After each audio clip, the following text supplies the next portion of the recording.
First of all, I would like to say hello to everyone. I would have loved to be with you in Malta.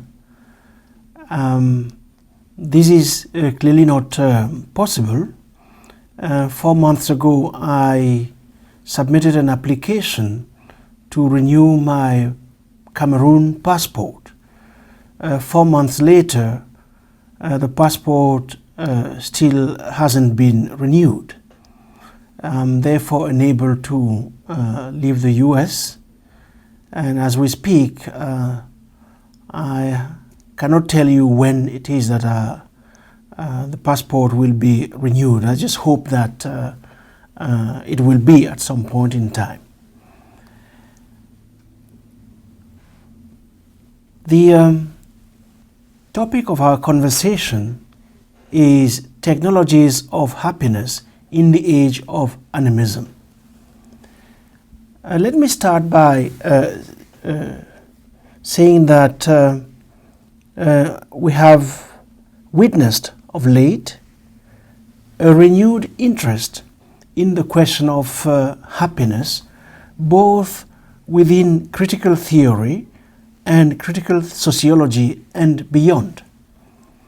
Such has been especially the case within disciplines such as psychology or economics, where happiness has become a key measurement useful basically in the business of making money. But such has also been the case in public policy. Witness, for instance, the emergence of happiness indexes as alternatives to GDP for measuring the well-being of society. Witness too the proliferation of studies on behavior techniques whose goal is to alter people's actions, to bring them to make what we are told are the best decisions possible. So, if you wish, for a long time, the question was, why are we, the moderns, unhappy? It seems to me as if nowadays being miserable or unhappy is no longer an option. Or in any case, it is no longer socially acceptable. So the injunction is to be happy. But what do we mean by happiness? And here let me start with 3 preliminary remarks. The fact is that from an etymological point of view, happiness, the term, the concept, refers at the origins to chance, fortune, or luck. It describes a fortunate occurrence which almost all of a sudden paves the way to prosperity or to a certain kind of state we could call a state of felicity, the durability of which is itself uncertain. So maybe the first thing to keep in mind as we start our conversation is that at the beginning, the concept of happiness hardly had anything to do with feelings or with emotions, as is the case today. Rather, it had to do with what are called fortune, luck, or chance. It is from the 16th century that its meaning begins to extend beyond fortune and luck to include the pleasurable feelings associated therewith. So that's the first remark. Second preliminary remark, most of the discussion on happiness, especially if we look into the Western archive, from Aristotle until I would say the late 18th century, 19th century, most of the discussion on happiness is of metaphysical or theological nature. Take theology, for instance. Some of the questions that are then addressed, at least during this period, are, for instance, whether happiness is something that God or nature intend for us, and that can even be brought about in spite of our own intentions. Whether happiness can only be intended by an act of our own free will or our own rational action, explicitly free of all instinct, or whether happiness can be achieved in the world and in the natural lifetimes of human beings, or whether it can only be achieved in an immortal afterlife. These are some of the questions Western Christian theology addresses explicitly when it comes to the question of happiness. And as we can imagine, the diversity of responses to these theological questions is astounding. Third preliminary observation: modern Western philosophy has almost always exhibited a profound fear of happiness, or to put it differently, a fundamental skepticism when it comes to the possibility of happiness. And such is particularly the case in, I would say, the philosophical anthropology of the 20th century. And here I'll give you three examples. The first is Schopenhauer. I refer here to his major work called The World as Will and Representation, published, I think, in 1818.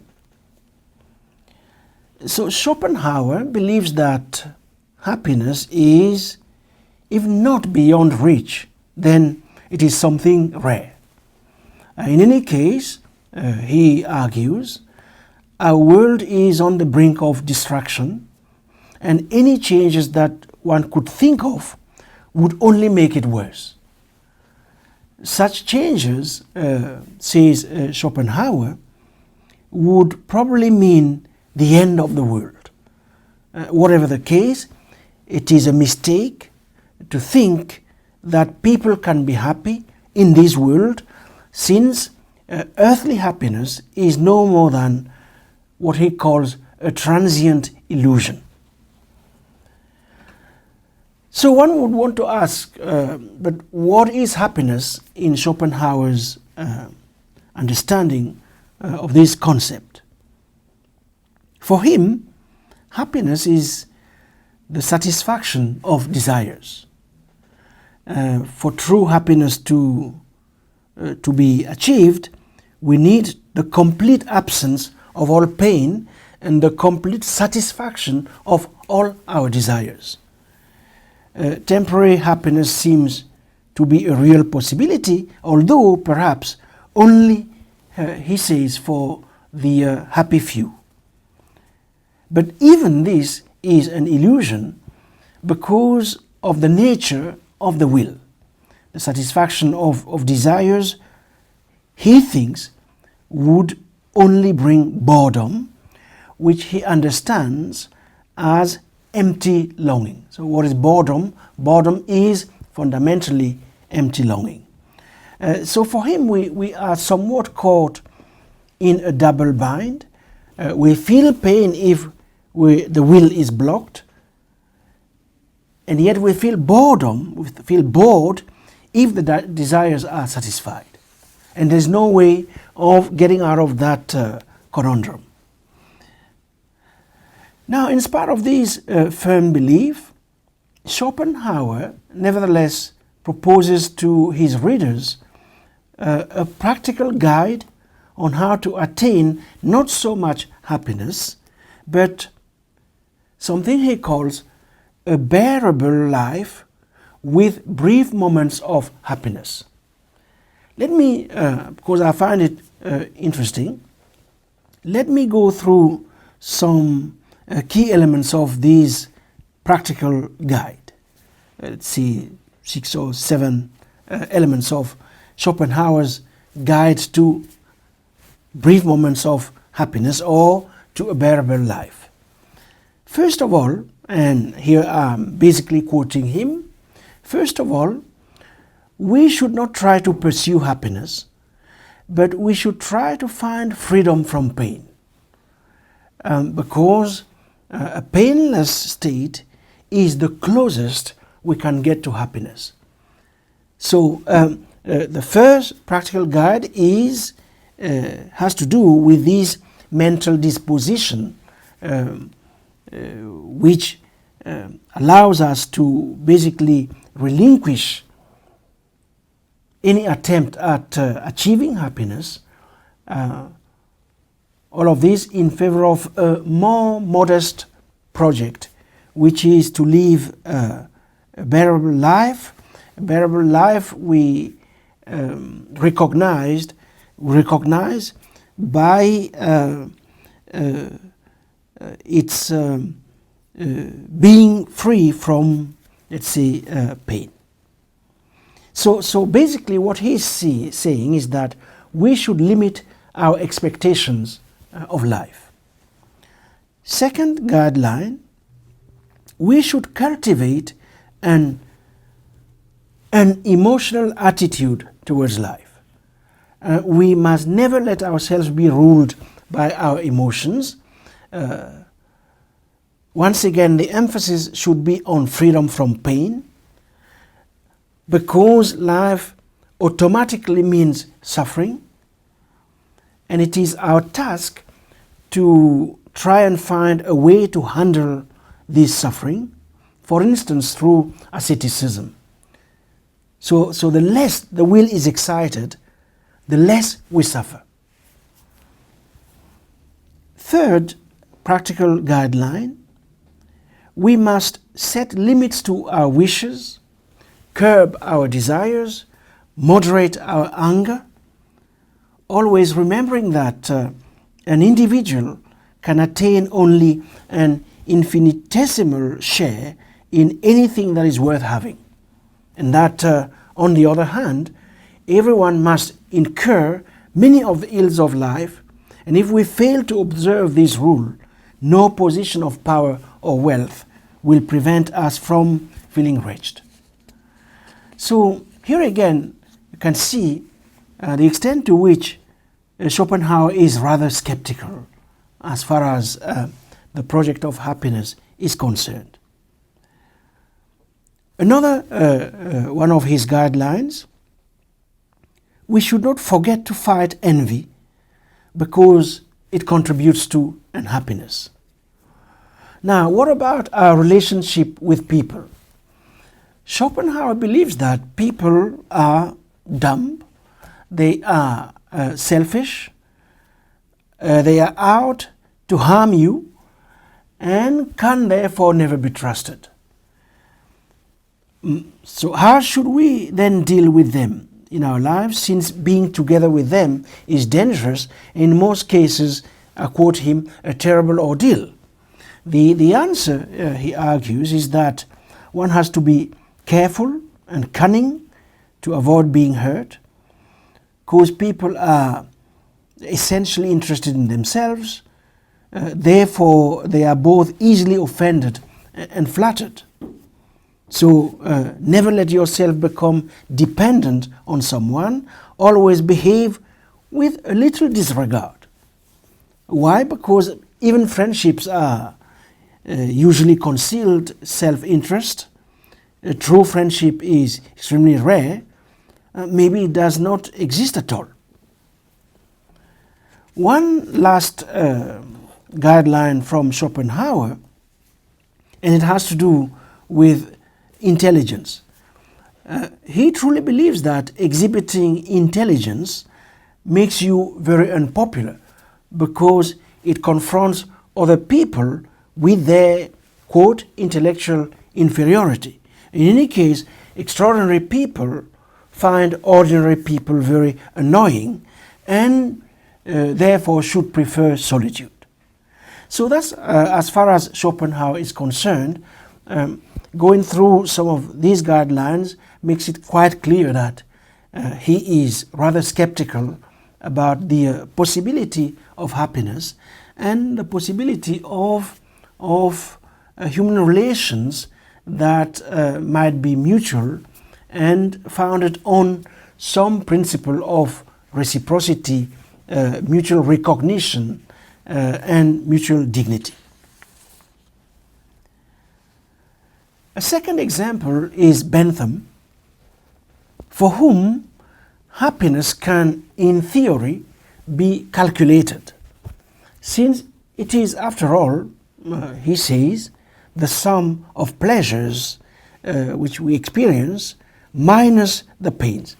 See here again, this question of pain, suffering, and pleasure is an important part of the calculus of happiness.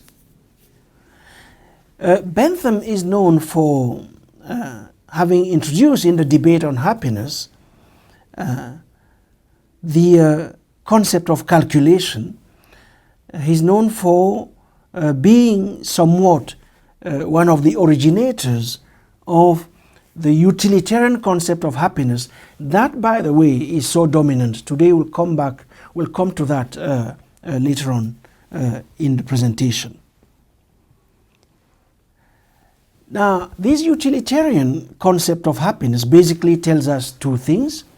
First of all, that happiness is a matter of subjective preference satisfaction realized through prices and volumes of goods chosen by supposedly rational actors in a market.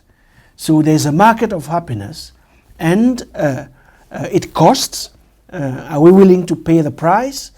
If we are willing to pay the price and play it rationally, we are therefore in a position to experience it. So that's the first element of this utilitarian concept of happiness. The second is that happiness is a pure game of chance, or if you wish, a form of gambling, a form of lottery underpinned by the dream of a big win, the dream of a not so distant prospect of return. So somewhat you invest, you gamble. The driving force behind the act of gambling is the possibility of a win that is big. And the ticket to that dream can be bought once again, and with it, of course, the sheer anticipation of pleasure. We can basically buy pleasure. We can buy happiness, provided we play well, we gamble appropriately. So happiness can not only be measured, it can also be bought. In other words, happiness is possible, but it has a price. If we want to be happy, we must be ready to pay that price in the appropriate market. So, two examples then. One, Schopenhauer, the second, Bentham. Let me give you another example, that of Kant. Kant, for whom the question of happiness must be debated within the realm of moral philosophy, and Kant, for whom the effort at being moral is the same as the effort at being happy, which is a way of saying that Kant understood happiness to be the exact point in time at which the human species would have perfected its collective capacity for rationality and for virtue, since with him virtue and reason go together. Happiness in this sense consists in the fulfillment of ends, and virtue is the precondition of our right to enjoy happiness. Morality prescribes universal respect for human beings as ends in themselves, which in turn requires both the preservation of their free agency and the promotion of the ends of all lawfully set by their free agency. What Kant is saying is that, in fact, as humans, we cannot be led by instinct. We cannot achieve morality, or for that matter happiness, unless we move beyond the mechanical organization of our animal existence, unless we work our way up from what he calls crudeness to inner perfection. So to some extent, taking seriously the Kantian principle of happiness, we cannot separate the goal of becoming virtuous and of realizing our moral perfection from that of being happy. The two are conjoined. So as we leave behind the age of the Industrial Revolution and we enter the 20th century, happiness becomes folded into the principle of utility, and is understood as primarily having to do with material wealth. What I mean by that is that as we enter the 20th century, the Kantian principle of happiness suffers a major defeat at the hands of the Benthamian principle of happiness, which rests, as I said, on the principle of calculation, of utility. So as we enter the 20th century, the dream is that the human race, and I would say the whole biological kingdom, can finally free itself from the economic problem of material scarcity, the problem of unlimited wants and scarce means. And the presumption is that solving material problems will make the good life possible. And the presumption is that once we have solved material problems, a moral renaissance should follow. And another kind of human being, less preoccupied with the accumulation of wealth, will emerge. And once this age of abundance is reached, man, quoting now Maynard Keynes, will be faced with his permanent problem, which is what? Which is how to use his or her freedom from pressing economic cares, how to occupy the leisure which science and compound interest will have won for him to live wisely and to live well. So what we inherit from the 20th century is an idea of happiness that is tantamount to that of the good society, a good society which will itself accompany the age of abundance, an age which will make it such that the more we have, the more we own, the happier we are. So everyone, that's where we are as we enter the 21st century. So what I have just done was to comment briefly on earlier philosophical and historical considerations on the question of happiness in the Western archive. I'm sure that had we considered a different archive, the Buddhist archive for instance, or African pre-colonial archives, we would probably have ended up with a different conclusion. But I am working here from within the Western archive, and that is what I have just tried to summarize through the examples of Schopenhauer, Bentham, and Kant. Now let me briefly explore another, even more controversial aspect of that archive of happiness. And this is the aspect of the archive that seeks to establish a deep connection between happiness and something we should call biography. By biography, I basically mean the technique which consists in the writing of the self, writing of one's life, the technique which consists in taking one's own life as an eminent site of, as the subject of active and conscious rememoration or remembrance or even memorialization. And of course, the text that results from such a gesture. Now, as you may remember, one of the responses modernity has provided to the question of our state of unhappiness goes something like this.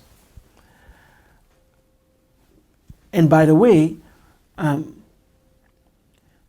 we can argue that, in fact, the main question modernity has dealt with throughout its history has been the following: why are we unhappy? And to that question we have had many different answers. We are unhappy, the Christian answer, because of our fall from the Garden of Eden. We were happy in the garden, we exited the garden and we became unhappy. Another kind of response has been the following: we are unhappy because we killed God and we tried to take his place. We took ourselves for the God that we are not. Another kind of answer, we are unhappy because we are fundamentally alienated from the product of our labor. This alienation being therefore the main vehicle to achieve the state of communism, which is basically a state of happiness. So we could argue that the question of why we are unhappy, in fact, has been at the kernel of modern thought. Now, there is one kind of response to our state of unhappiness that goes something like this. Our human state of unhappiness has its source in the psychological dispositions of individuals. And these psychological dispositions are largely shaped by the family, by the fact that the self in childhood was deeply anchored in one's primary family relationships and by extension kinship relations. In other words, a central position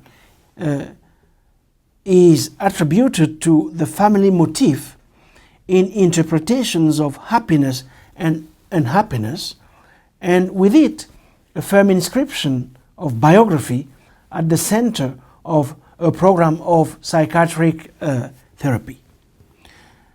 Now, to say that the psychological disposition of individuals were largely shaped by the family means at least three things. First, it means it is the family that can be turned to when things go wrong, when it is time to search for evidence of the psychological origins that provide the foundations for our personal truth. Second, it means if there is a problem, that is, if an individual suffers from an abnormal psychology and is an unhappy person, this is likely the result of a harsh father, an over-nurturing mother, or an amorous sibling. In both cases, the family, as a biographical trope, provides the schema and the template for the attribution of unhappiness to some distant origin, to let's say a radical interior. And such an interiority construed as the inscribed residue of intrafamilial relations, provides the mechanism by which abnormality and unhappiness is objectified, interpreted, and acted upon through therapeutic intervention.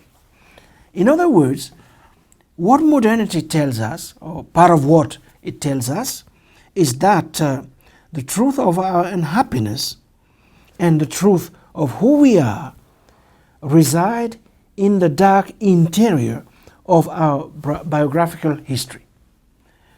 This is, if you wish, I would argue, this is the underside of the story of the Oedipal complex.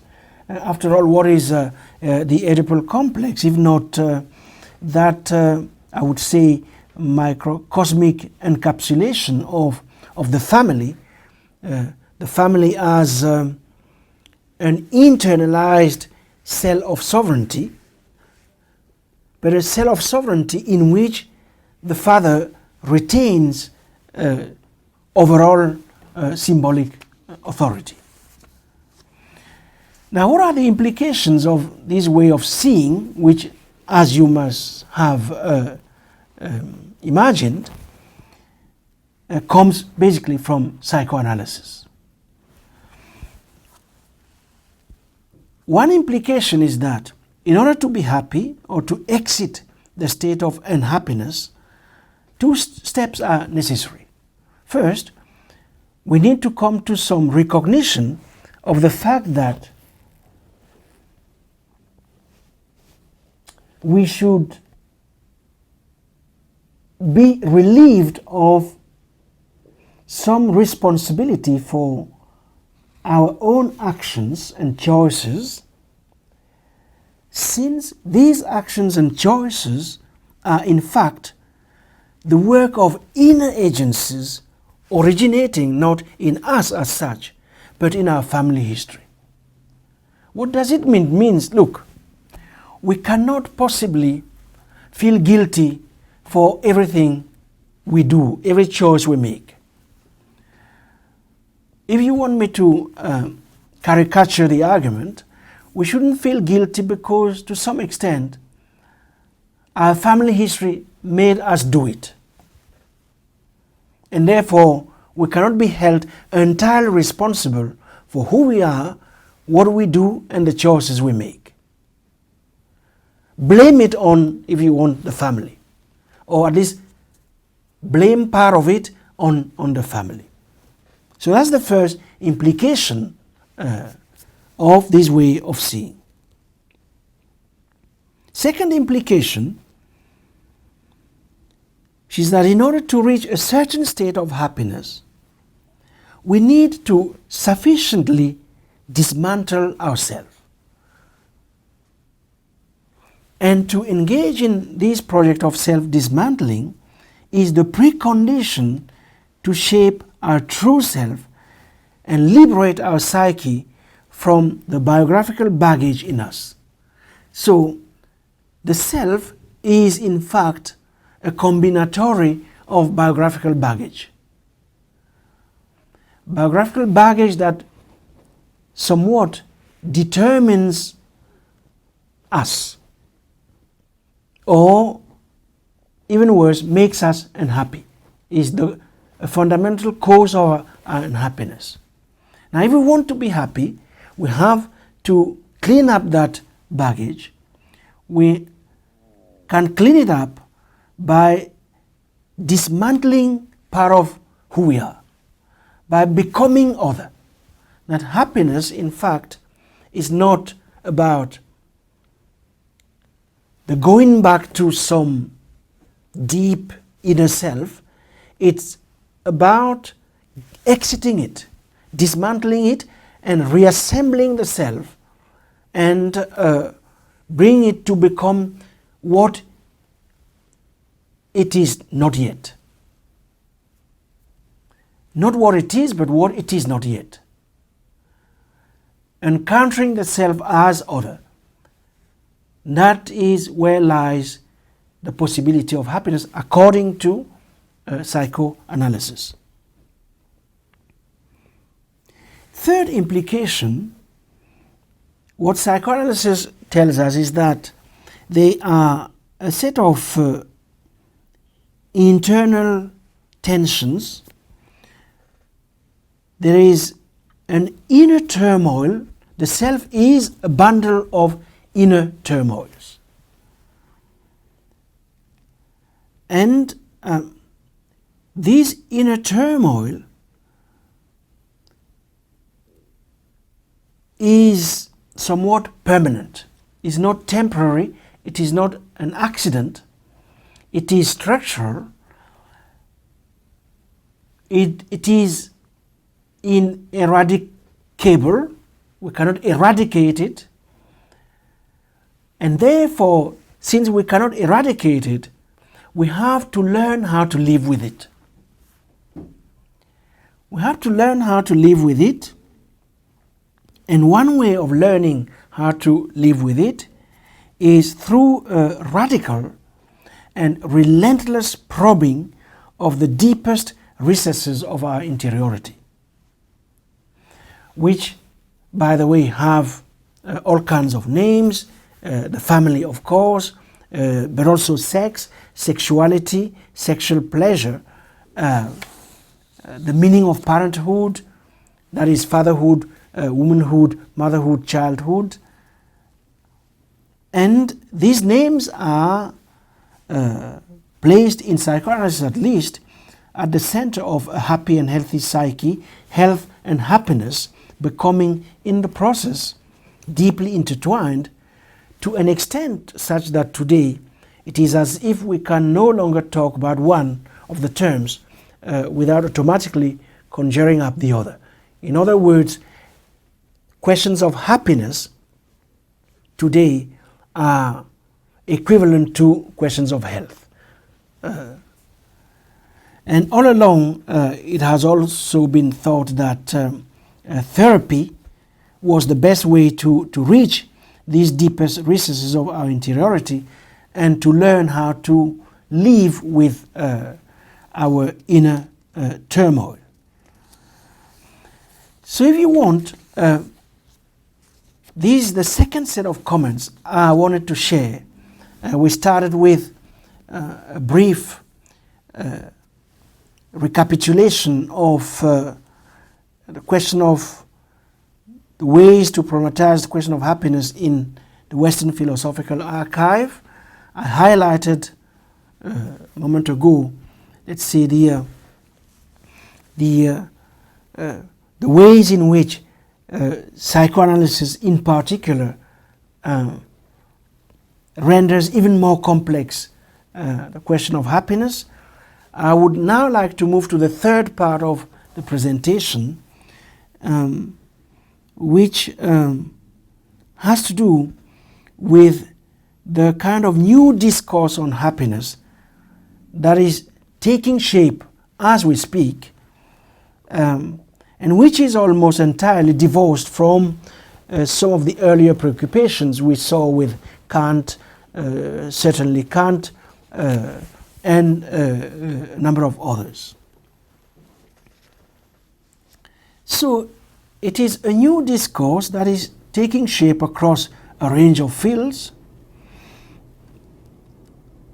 It is a discourse that is centered, or whose aim is to optimize and integrate human behaviors. You find it in disciplines such as economics, business management, organizational theory, marketing, public policy, human resource management, education, business and executive leadership. You find it in family and marriage therapy, career coaching, physical fitness. You find it in all facets of personal and organizational life. It is, in other words, it is everywhere. Our everyday existence is saturated by that discourse.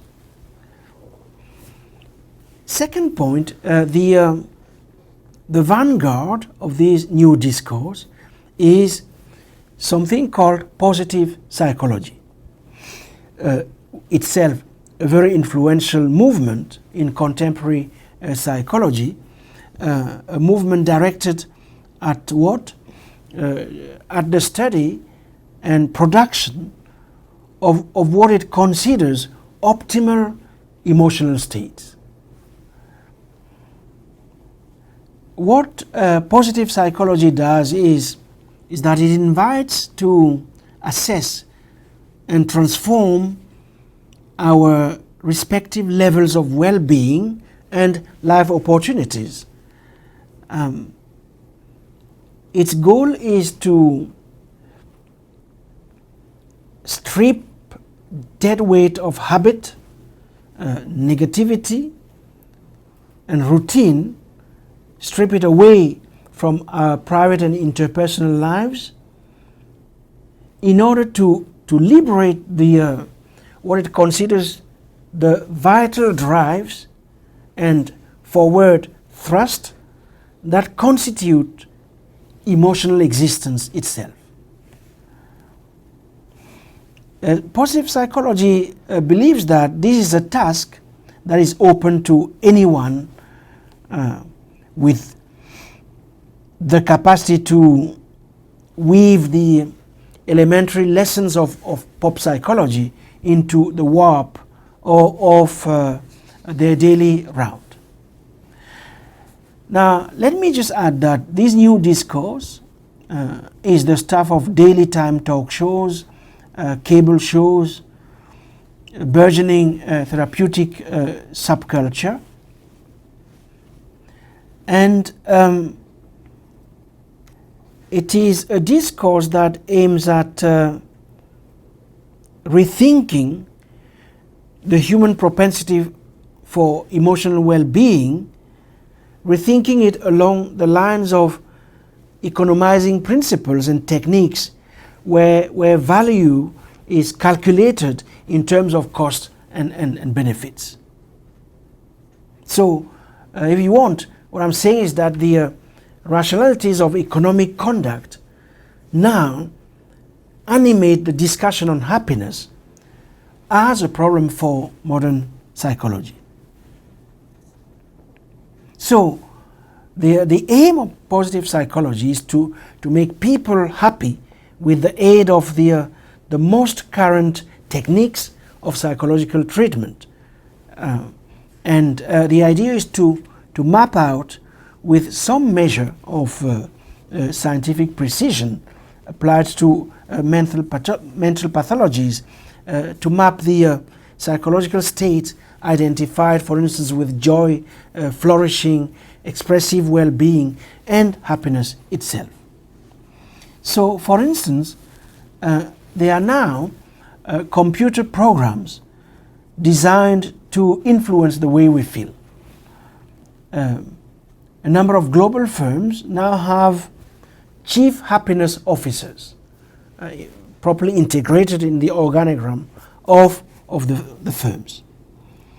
They are, for instance, experimental mood tracking apps that individuals carry with them on their smartphones. If you don't have one, I'm sure you can get it if so you wish. And techniques and technologies are now available in the workplace that apparently, I haven't tried it, that apparently help us deal with our bodies to end up healthier and happier. The combination of health and happiness, once again. For those of you who are interested in neuroscience, neuroscientists now claim they know how to stimulate the right parts of the brain to basically provoke bliss at will. Let's say, okay, you want to experience bliss, they will be able to stimulate those parts of your brain that can lead you to such a state. Now, what is crucial with the advent of positive psychology is the fact that it aims at redressing the traditional preoccupation of the discipline with problems of disease and pathology by focusing on the conditions that make individuals happy, and it wants to achieve this through empirical clinical research and clinical techniques.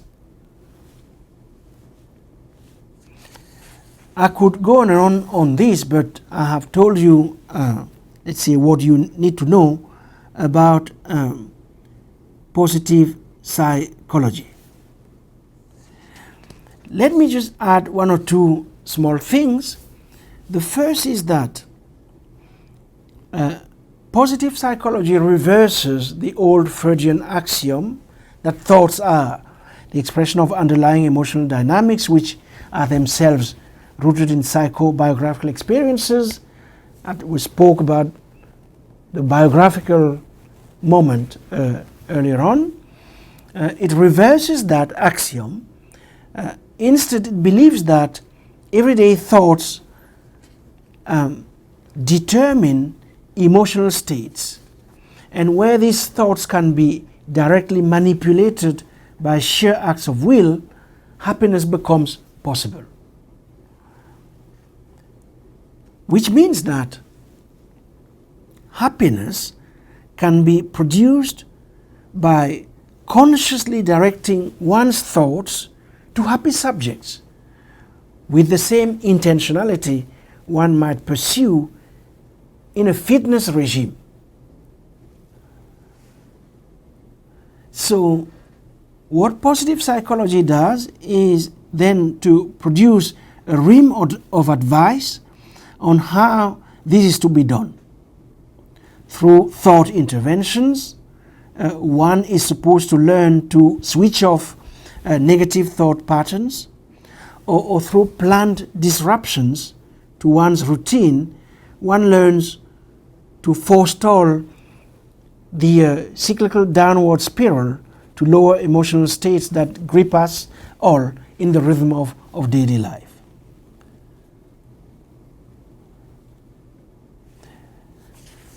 Now,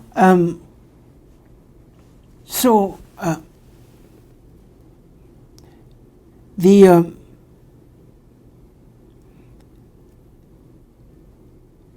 idea here is that habits and behaviors of the mind or the brain are basically part of a roster of choices.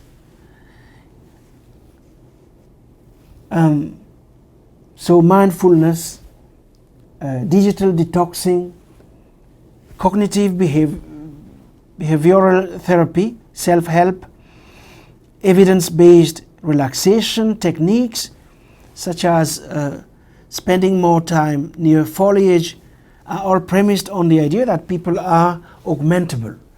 The feelings they have can be altered, if not by the solitary individual concerned, then with the help of a therapist, with the help of a digital app, with the help of a wearable technology, or some combination thereof. So happiness is a choice. It is, to quote one of the main proponents of positive psychology, it is a muscle we must remember to exercise regularly to keep it in good working order. So what is going on here is then that the relationship between mind and word is reduced to a quantitative ratio, well-being metrics basically offering a simple choice of how to pursue progress. What we should do is, instead of changing the world, what we should do is to changing our mind. The belief is that the central questions of political organization have already been answered. In other words, they are beyond the scope of political transformation or democratic debate. Free market capitalism is the only game available.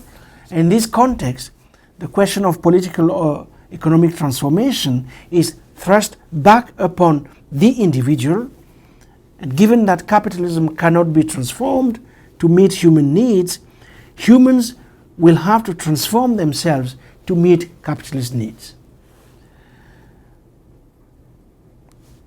So, what is proposed is a certain transformation in one's relation to the world and to oneself.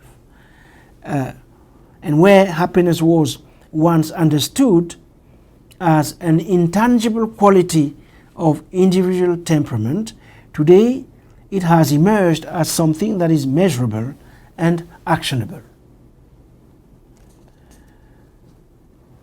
Now, I would like to say a few words on the context in which all of this is happening,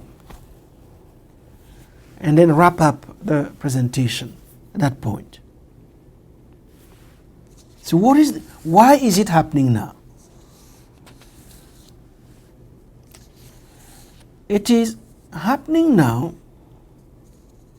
partly because the neoliberal promises of wealth for all through hard work, through credit and finance, or through turning every individual into an owner or a shareholder, all these promises have not simply proved empty, they have run aground. And all around us, examples of this failure abound. Declining wages and income, spiraling inequalities, mass unemployment, poverty, and various forms of vulnerability and precarity, all going hand in hand with an apparently inexhaustible will to survive. At the same time, and although not uncontested, the power of private property to assert itself has never been so massive. And everywhere it is generating new avatars of authoritarianism and populism and innumerable forms of negative subjection, while extending from networks of indebtedness to the point where someone like Maurizio Lazzarato can now speak of the quote-unquote indebted man, a kind of new subject, at once guilty and responsible for his lot, a living embodiment of the way in which the neoliberal power blocks externalize their failure onto society. On the other hand, I would say that the machinic nature of capitalism, of which Marx spoke about not so long ago, has never been as obvious as today. There is not one single aspect of our daily lives that has not been invaded by machines on one hand and objects, things or commodities on the other. And both machines, objects and commodities now assist our ways of speaking, our ways of hearing, seeing, writing or feeling. And we are now more firmly than ever before included in various assemblages that no longer distinguish between human and non-human, subject and object, words and things. Altogether we are component parts, cogs, in all kinds of techno-assemblages that profoundly shape who we are. So if you want, the suggestion I'm making is that capitalism has now reached a stage when the classical dualisms, subject, object, words, things, human, animal, machine, no longer hold, or at least no longer hold in the exact same way they used to. And as we know, the concept of happiness we inherited from the West, in particular, was dependent on those dualisms. the subject of happiness was a subject who stood opposite objects, opposite things, opposite animals, opposite machines. A subject who acted on the later, on things, animals, objects and machines, or made use of them because precisely they were external to him or to her. And today we live in a relatively different configuration. It is a configuration in which, instead of the dual logic I have just referred to, we have a convergence or assemblage of forces, human forces, forces of matter, forces of body, forces of mind, machine forces, powerful signs that no longer operate on the basis of a splitting principle. Instead, they operate on the basis of animation. They are all animated along different points of conjunction. And on the other hand, happiness is now understood, as I have just explained, as a technological program of continuing expansion of the human desire to modify, control, augment his surroundings, his prospects, and his self, and the business of enhancing the reach and the constitution of our brains and bodies, our inner capabilities, going clearly possible. This is the age I call the age of animism. I won't go into, we don't have time for that, into, let's say, the classical understanding of animism, at least in the discipline of anthropology, when it was, the term was used to characterize the worldview of so-called primitive people. Primitive people being people who were both strange and familiar. Strange in the sense that they were savages, but familiar in the sense that they were like us when we were children, and different from us now in the sense that we had grown up and they had not. And not having grown up while we had, the animism was in fact a form of infantilism. So we could go back into that. We don't have the time for that. Suffice it to keep in mind that animism, originally, this in the anthropological literature, referred to the belief held by so-called primitive people, the belief that things possess a soul and a consciousness, the belief that primitive people were fundamentally slaves to the matter. They had a hard time discriminating properly between living and non-living matter, persons and things and objects, since they believed in a kind of universal animation of nature, to use the terms of Tyler. So animism consisted in the imputation of life to inert objects, and the belief that, in fact, only humans enjoyed life properties. And yet today, signs of animism, in that classical sense, are everywhere. First, of course, in the animist zones of contemporary global commodity culture, whether one is referring to games of animation, animist toys sold to children, the world of things in general, or the world of Harry Potter, for instance. And these signs are also there in the efforts to reanimate the world through the work of the Holy Ghost, as witnessed in various offshoots of evangelical Christianity. They are there in the heightened interest in occultism, in popular culture, in the return of vitalism in philosophy, in various forms of animation in digital art, in biology, and in the life sciences.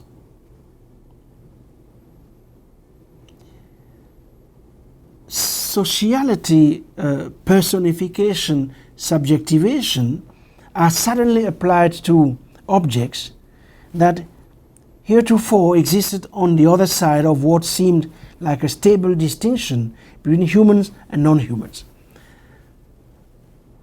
And of course there are a number of techno-cultural shifts that explain this entry into a new age of animism.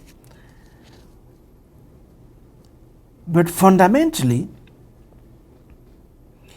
these shifts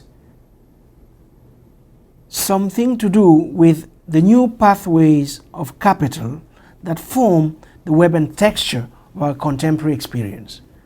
And one of the main features of this new political economy is the extent of capital's ramification and dissemination into the domains of the sensual and the affective. And the argument I'm making here is that this ramification of capital into the affective, the sensual, the physical, has reconfigured not only the everyday, but also the psychic conditions of embodiment in our times.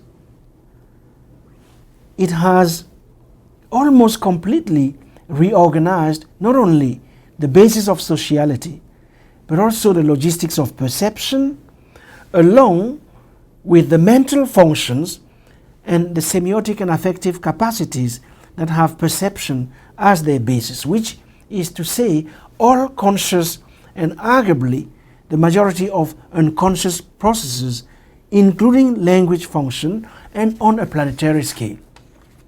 So to some extent, we live in an age when the confluence of capitalism and animism has never been so manifest. It has never been so manifest, and it has gone to the point where today it is somewhat difficult to distinguish the human from the thing. The human person nowadays is trying to turn himself or herself into a thing or into an object.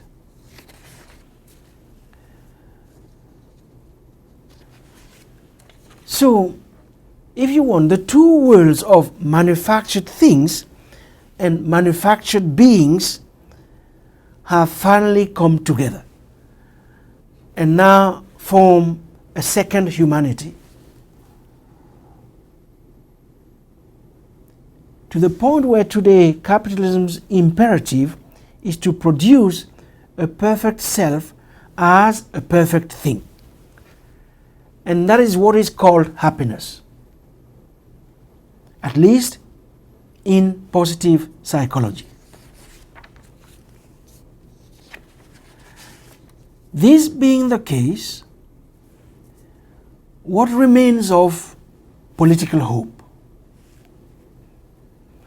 I think this being the case, political hope must continue to lie in the idea that social and economic conditions are changeable, and commensurately that it is not up to us to tailor our minds, moods and bodies to circumstances which dominate us.